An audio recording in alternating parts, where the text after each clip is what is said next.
नमस्कार साथियों, एक बार फिर आप सभी का स्टडी अड्डा ऑनलाइन क्लासेज में बहुत बहुत स्वागत है।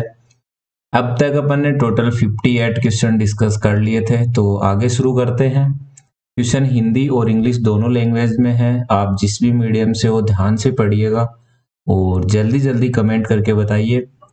लगभग 1000 से ज़्यादा क्वेश्चन की अपन ये टेस्ट सीरीज करने वाले हैं। अब तक 58 क्वेश्चन हो चुके हैं, तो फटाफट से शुरू करते हैं। जो आज का अपना 59 नंबर क्वेश्चन रहने वाला है वह आपके सामने इस प्रकार है। चुंबकीय प्रवाह घनत्व की एसआई इकाई क्या है? The SI unit of magnetic flux density, जो मैग्नेटिक फ्लक्स डेंसिटी है उसकी एसआई यूनिट क्या होती है? Henry inverse, Coulomb, weber, Tesla. तो देखिए, चुंबकीय फ्लक्स घनत्व जो होता है यानी कि मैग्नेटिक फ्लक्स डेंसिटी, उसे अपन किससे प्रेजेंट करते हैं? बी से। बी इक्वल क्या होता है? पाई अपॉन ए। ये फॉर्मूला है। इस फॉर्मूले पे भी न्यूमेरिकल कई बार एग्जामिनर एग्जाम के टाइम पूछ सकता है। फाई क्या होता है? चुंबकीय फ्लक्स। चुंबकीय फ्लक्स को अपन किसके अंदर लिखते हैं? वेबर के अंदर। चुंबकीय फ्लक्स की यूनिट क्या हो जाएगी? वेबर। यहाँ ए क्या है? क्षेत्रफल। क्षेत्रफल किसमें होता है? मीटर स्क्वायर में। तो यहाँ से आप बी यानी कि चुंबकीय फ्लक्स घनत्व का यूनिट निकाल सकते हो। अगर आपको पता है magnetic flux density B equal क्या होता है? फाई अपॉन ए।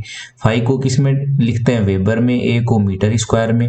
तो यहाँ से एक यूनिट क्या निकल कर आई? वेबर प्रति मीटर स्क्वायर। ये किसकी यूनिट निकल कर आई? बी की, यानी कि चुंबकीय प्रवाह है, यानी कि चुंबकीय प्रवाह घनत्व यानी मैग्नेटिक फ्लक्स डेंसिटी की, जो कि यहाँ ऑप्शन के अंदर आपको देखने के लिए नहीं मिलेगी। यहाँ ऑप्शन में नहीं है तो क्या होगा? वेबर प्रति मीटर स्क्वायर होता है, उसे अपन और किस नाम से जानते हैं? टेस्ला से। तो मैग्नेटिक फ्लक्स डेंसिटी का अगर वेबर प्रति मीटर स्क्वायर हो या टेस्ला हो, दोनों में से जो भी एक ऑप्शन एग्जाम में आपको मिले वही आपको करके आना है। ठीक। हेनरी किसकी होती है? चलिए वो भी देख लेते हैं साथ में। तो हेनरी किसकी होती है? प्रेरकत्व की होती है। प्रेरकत्व की यूनिट क्या होती है? हेनरी होती है। उसके अलावा कूलॉम आप सभी जानते हो, बहुत बार रिपीट होती है। किसकी होती है? आवेश की। और इसके अलावा वेबर चुंबकीय फ्लक्स घनत्व की, अभी मैंने आपको बताई है। और टेस्ला मैग्नेटिक फ्लक्स डेंसिटी की। देखिए ये वो क्वेश्चन है जो कंटिन्यू एग्जाम में रिपीट होते हैं। आपको बहुत बार ऐसे क्वेश्चन एग्जामिनर के अलावा आपने पढ़े बहुत होंगे ऐसे क्वेश्चन, बट वही है कि जब तक प्रैक्टिस नहीं होगी तब तक मजा नहीं आता। तो 59 नंबर क्वेश्चन के लिए राइट आंसर क्या हो जाएगा? Option number 5 Tesla. किसी भी कोई क्वेश्चन में दिक्कत हो तो कमेंट करके जरूर पूछ सकते हो। चलिए नेक्स्ट 60 नंबर क्वेश्चन। जब एक चालक चुंबकीय प्रवाह को काटता है तो ईएमएफ चालक में प्रेरित होता है। इसे किस रूप में जाना जाता है? यानी कि एक कंडक्टर है और ये फ्लक्स को काटता है। ठीक। तो ईएमएफ चालक में प्रेरित होता है, इसे किस रूप में जाना जाता है? तो ये किसका नियम होता है? जूल का नियम, फेराडे का नियम, कूलॉम का नियम, एम्पियर का नियम या गॉस का नियम? तो अपन सभी जानते हैं जो फेराडे का लॉ होता है वह क्या कहता है? जब एक चालक चुंबकीय प्रवाह को काटता है तो उसमें क्या होता है? ईएमएफ इंड्यूस होता है। चलिए यहाँ क्या हो जाएगा? Option number second 60 number question के लिए right answer. Next 61 number question. किसी भी बंद पथ के चारों ओर एमएमएफ पथ द्वारा संलग्न धारा के बराबर होता है, इसे किस रूप में जाना जाता है? यानी कि आपको परिभाषा पूछी है। Coulomb's law, Gauss law, ampere law, Biot-Savart और लेंज। लेंज लॉ क्या होता है? उत्पत्ति के कारण का विरोध जहां होता है वो क्या होता है? लेंज का नियम होता है। ये भी काफी इंपॉर्टेंट है, बहुत बार एग्जाम में क्वेश्चन बनता है। आपसे यहां क्या पूछा है? किसी बंद पथ के चारों ओर एमएमएफ में यानी कि मैग्नेटिक मोटिव फोर्स पथ द्वारा संलग्न धारा के बराबर होता है, इसे किस रूप में जाना जाता है? तो किस रूप में जाना जाता है? एम्पियर लॉ की ये क्या होती है? डेफिनेशन होती है। तो ऑप्शन नंबर थर्ड 61 के लिए क्या हो जाएगा? राइट आंसर हो जाएगा। इसके अलावा कूलॉम का लॉ है जो बहुत बार आता है। एफ इक्वल क्या हो जाएगा? यहाँ कूलॉम के लॉ में Q1 Q2 upon D square. ये जो फॉर्मूला है कूलाम लॉ का, याद रखिएगा। इसमें F, Q1 और D इन तीनों चारों के बीच में जैसे भी क्वेश्चन एग्जामिनर बना सकता है इस संबंध के ऊपर। तो आप किसी भी कंपटीशन एग्जाम हो या जहां इलेक्ट्रिशियन थ्योरी आती है या इलेक्ट्रिकल थ्योरी आती है, चाहे आप ITI पास हो डिप्लोमा पास हो, दोनों के लिए ये टेस्ट सीरीज हेल्पफुल है।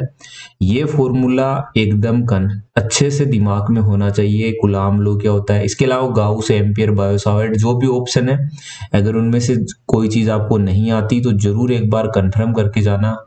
काफी अच्छे क्वेश्चन है और बाकी डिटेल में अपन क्वेश्चंस में देखते ही रहेंगे। थ्योरी तो आप कहीं भी पढ़ रहे हो, बट एक चीज याद रखिएगा, रोजाना कम से कम 10-15 क्वेश्चन की टेस्ट सीरीज जरूर लगाइए। चलिए मैं बोलता हूँ 10-10 क्वेश्चन की टेस्ट सीरीज ही लगा लीजिए, बहुत है। क्वेश्चंस की प्रैक्टिस जरूरी है, और वो क्वेश्चन नहीं है जो यूट्यूब के ऊपर बहुत सारे यूट्यूब चैनल वाले करवाते हैं। 1 घंटे के अंदर कितने क्वेश्चन, 10 क्वेश्चन। मैं 10 क्वेश्चन आपको 10 मिनट में करवाता हूँ। काफी सारे स्टूडेंट कमेंट करते हैं सर नंबर ऑफ क्वेश्चंस बढ़ाओ। यार तुम यही 1 घंटे में 10 क्वेश्चन दूसरी जगह पढ़ते हो, मैं आपको 10 मिनट में करा रहा हूँ। 10 मिनट जरूर हमारे साथ रोजाना जुड़ के देख लीजिएगा। और जैसे ही बहुत सारे कैंडिडेट, बहुत सारे स्टूडेंट हमारे साथ आ जाएंगे, जुड़ जाएंगे, उसके बाद अगर मैं 1 घंटे की टेस्ट सीरीज भी करवाता हूँ तो 1 घंटे में आपको 60 ही क्वेश्चन कराऊंगा। ये नहीं है कि टाइम बढ़ा दिया तो क्वेश्चन कम हो जाएंगे, कभी नहीं होगा। पुरानी टेस्ट सीरीज चैनल पे बहुत सारी अवेलेबल है। 1-1 घंटे की टेस्ट सीरीज है जिनमें 50-50, 60-60 क्वेश्चन करवाए हैं। बहुत सारे स्टूडेंट है जो हमारे साथ काफी दिनों से कनेक्ट है, उनको पता भी है। मेरा मकसद टाइम ज्यादा वेस्ट करना नहीं है। देखो सीधी सी बात है, जो थ्योरी करके आया है वही ऑब्जेक्टिव क्वेश्चन करने आएगा। ऐसा तो है नहीं कि ऑब्जेक्टिव क्वेश्चन सीधा आप आगे, थ्योरी आपको आती नहीं है, तो फिर तो कोई फायदा भी नहीं है। थ्योरी आप लगा के आए हो, पढ़ गए हो, कहीं भी फटाफट से प्रैक्टिस करनी है अपने को, जो कर रहे हैं अपन। Next 62 number question. किसी पदार्थ के उस गुण को दिया गया नाम जो उसके चुंबकीय फ्लक्स के निर्माण का विरोध करता है खालिस्तान कहलाता है। किस चीज का विरोध कर रहा है, किसी पदार्थ का क्या है वह गुण जो उसमें चुंबकीय फ्लक्स के निर्माण का, यानी कि मैग्नेटिक फ्लक्स जो है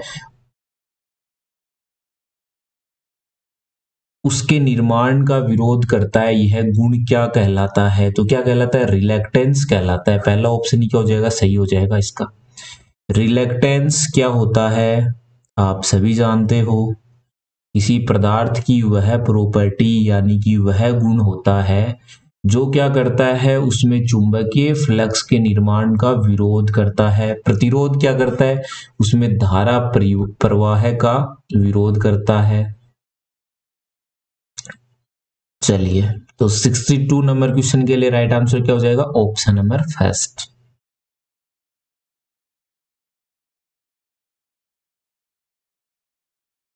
चलिए नेक्स्ट, इसके अलावा और बता देता हूं। चलिए रेजिस्टेंस क्या करता है, धारा प्रवाह का विरोध करता है। उसके बाद परमियंस यानी कि पारगमन जो होता है वह क्या करता है, चालक का कौन सा गुण होता है, चालक का वह गुण होता है जो उसमें प्रवाहित होने वाले चुंबकीय फ्लक्स रेखाओं के अवतरण की अनुमति देता है। और चालकता क्या होती है, सभी जानते हो, विद्युत धारा प्रवाह को प्रवाहित होने की अनुमति जो देती है वो क्या होती है, चालकता यानी कि कंडक्टिविटी या कंडक्टेंस। चलिए नेक्स्ट 63 नंबर क्वेश्चन। बार चुंबक के बाहर चुंबकीय क्षेत्र रेखाएं, एक बार मैग्नेट है, ठीक, NS, इस पे 2 पोल है। क्या बोल रहा है, बार मैग्नेट के बाहर चुंबकीय क्षेत्र रेखाएं किस प्रकार से होती है। तो देखिए ये इसका एक्सिस मान लेते हैं अपन बार चुंबक का, तो यहां से क्या है, N से बाहर निकलती है चुंबकीय बल रेखाएं, S से क्या होती है, एंटर होती है। अंदर की तरफ पूछे तो क्या होता है, साउथ से नॉर्थ की तरफ, बाहर की तरफ पूछे तो नॉर्थ से साउथ की तरफ। ऑप्शन देख लीजिएगा और फटाफट से सोल्व करके बता दो, जल्दी से सभी ऑप्शन पढ़ लीजिए। तो क्या हो जाएगा, एग्जामिनर आपको यहाँ बाहर की तरफ पूछ रहा है तो बाहर क्या है, नॉर्थ से साउथ। यहाँ पहला ऑप्शन क्या है, दक्षिणी ध्रुव से शुरू होकर उत्तरी ध्रुव की ओर समाप्त होती है। ये कंडीशन क्या होती है, चुंबक के अंदर होती है, बाहर चुंबक के अंदर, आपको बाहर पूछा है। चलिए आगे वाला ऑप्शन देखते हैं, उत्तरी ध्रुव से शुरू होकर दक्षिणी ध्रुव पर समाप्त, तो ये बात ही है। तो ऑप्शन नंबर सेकंड क्या हो जाएगा, यहाँ राइट आंसर हो जाएगा। बाहर पूछे तो नॉर्थ से साउथ, अंदर पूछे तो साउथ से नॉर्थ। याद करने की ट्रिक क्या है, एन का मतलब बाहर निकलना, हिंदी में आप कई बार जानते हो निकास भी बोला जाता है, तो एन से निकास याद रख लीजिएगा। ट्रिक बना सकते हो आपके अकॉर्डिंग कैसे भी। चलिए नेक्स्ट 64 नंबर क्वेश्चन, सर्पिल कुंडलित कुंडली के माध्यम से धारा को प्रवाहित होने पर किस प्रकार के विद्युत धारा का प्रभाव उत्पन्न होता है, बताओ। एक सर्पिली वाउंड कोयल है, ठीक है, एक सर्पिली वाउंड कोयल है, उसके अंदर से अगर विद्युत धारा प्रवाहित की जाती है तो किस प्रकार का प्रभाव उत्पन्न होगा, तो आप सभी जानते हो, बताओ वो जल्दी से। हीटिंग प्रभाव तो नहीं होगा, हीटिंग प्रभाव क्या होता है, H = I² RT। तो प्रतिरोध के अंदर से अपन प्रवाहित करेंगे तो उस कंडीशन में हीट उत्पन्न होती है। चुंबकीय प्रवाह है तो क्या हो जाएगा, यहाँ अगर अपन किसी वाउंड कोयल है उसमें से करंट फ्लो करेंगे तो क्या होगा, मैग्नेटिक इफेक्ट इंड्यूस होता है। ऑप्शन नंबर सेकंड 64 के लिए क्या हो जाएगा, राइट आंसर हो जाएगा। बहुत बार आपने ये क्वेश्चन पढ़ा होगा, आसान सा क्वेश्चन है। चलिए next 65 number question, voltage V के साथ आवेशित एक खोखले गोले के अंदर विभव कितना होता है।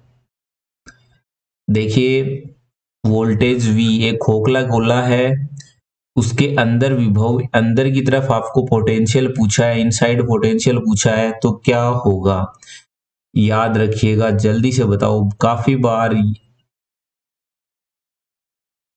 अपन गोले के बाहर विद्युत विभव कैसे याद करते हैं, dV इक्वल क्या होता है, E × डेल dl। तो V इक्वल क्या हो जाता है, यहां से Q/4πε0L।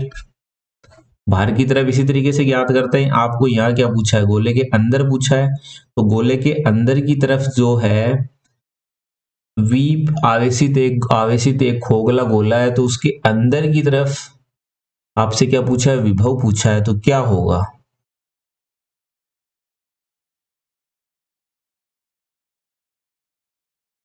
खोखले गोले के अंदर विद्युत क्षेत्र यानी कि E हमेशा क्या होता है, शून्य होता है।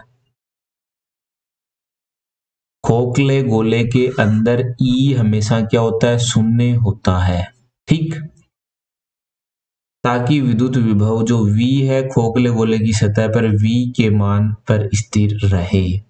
तो यहाँ राइट आंसर क्या हो जाएगा, खोखले गोले के अंदर विद्युत विभव क्या हो जाएगा, 0। Option number third.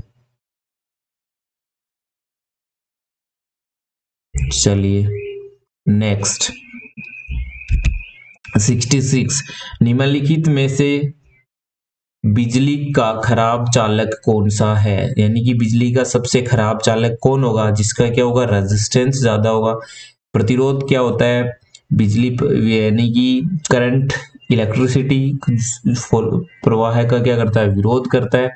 तो यहाँ बिजली का सबसे खराब क्या होगा, देखिए सबसे अच्छा बिजली का चालक कौन होता है, चांदी।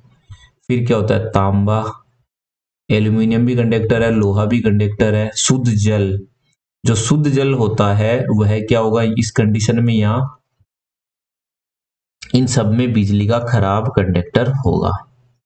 चलिए सबसे ज्यादा रेजिस्टेंस यहाँ पे और वाटर का ही है, बाकी सभी का रेजिस्टेंस कम है, तो वो ठीक है।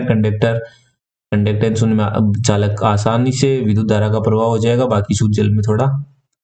चलिए नेक्स्ट 67 नंबर क्वेश्चन, विद्युत वाहक बल की एसआई यूनिट क्या होती है, जो विद्युत वाहक बल है उसकी एसआई यूनिट क्या होती है, volt, Newton, ampere, weber, Tesla.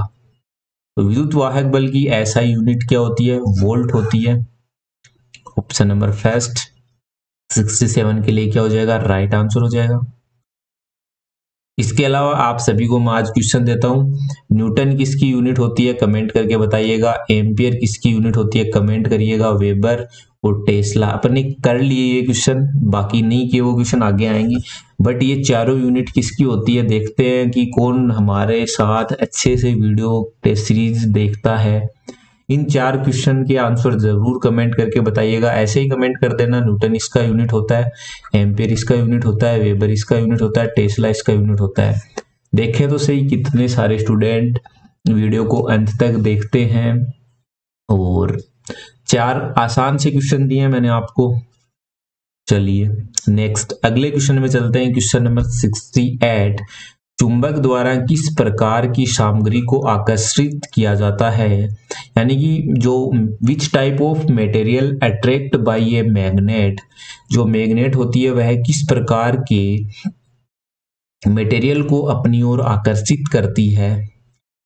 तो पहला ऑप्शन क्या है, stainless steel, non ferrite, ferrite यानी कि लोहे पदार्थ को ही तो चुंबक क्या करती है, अट्रैक्ट करती है। तो यहाँ क्या हो जाएगा, ऑप्शन नंबर 3 68 के लिए राइट आंसर हो जाएगा। चलिए नेक्स्ट 69 नंबर क्वेश्चन, प्रतिष्ठंभता विद्युत परिपथ में खालिस्तान के अनुरूप होती है। जो रिलेक्टिविटी जो होती है वह इलेक्ट्रिक सर्किट में किसके अनुरूप होती है। तो रिलेक्टिविटी जो है वह स्पेसिफिक रेजिस्टेंस के रिलेटिव के अनुरूप होती है। तो ऑप्शन नंबर फर्स्ट क्या हो जाएगा, यहाँ राइट आंसर हो जाएगा। इसके अलावा बहुत बार पूछा जाता है पारगम्यता, जो पारगम्यता होती है वह किसके अनुरूप होती है, तो चालकता के, याद रखिएगा। इसके अलावा चुंबकीय क्षेत्र तो सभी जानते हैं विद्युत क्षेत्र के इक्वल हो जाता है। चुंबकीय वाहक बल किसके बराबर हो जाता है, विद्युत वाहक बल के हो जाता है। अभिवाह घनत्व धारा घनत्व के बराबर हो जाता है। प्रतिष्ठंभ जो होता है वह किसके होता है, प्रतिरोध के। और अभिवाह है किसके हो जाएगा, धारा की हो जाएगा। ये सभी तो आप जानते हो, नहीं जानते हो तो मैं एक टेबल आप सभी के लिए नीचे डिस्क्रिप्शन में इंस्टाग्राम का मैंने लिंक दे रखा है, आप वहां जरूर हमारे साथ जुड़ जाए। उसके ऊपर आपके लिए पोस्ट कर दूंगा, काफी अच्छी टेबल है, वहां से आप जरूर पढ़ लीजिएगा। तो आज के लिए बस इतने ही क्वेश्चन, बाकी क्वेश्चन अपन नेक्स्ट टेस्ट सीरीज में करेंगे। कमेंट करके जरूर बताइएगा कि आज की यह टेस्ट सीरीज आपको कैसी लगी। रोजाना इस टाइप की अगर आप टेस्ट सीरीज देखना चाहते हो कुछ क्वेश्चंस की, तो जल्दी से स्टडी अड्डा ऑनलाइन क्लासेज के यूट्यूब चैनल को सब्सक्राइब कर लीजिए। अपने सभी दोस्तों के साथ अधिक से अधिक जरूर शेयर करिएगा। मिलेंगे कल दोबारा इसी टाइप के आगे क्वेश्चंस के साथ। यह जो अपनी पूरी सीरीज है 1000 से अधिक क्वेश्चंस की रहने वाली है। तो धन्यवाद दोस्तों, मिलेंगे कल दोबारा आगे कंटिन्यू क्वेश्चंस के साथ। तब तक जय हिंद जय भारत।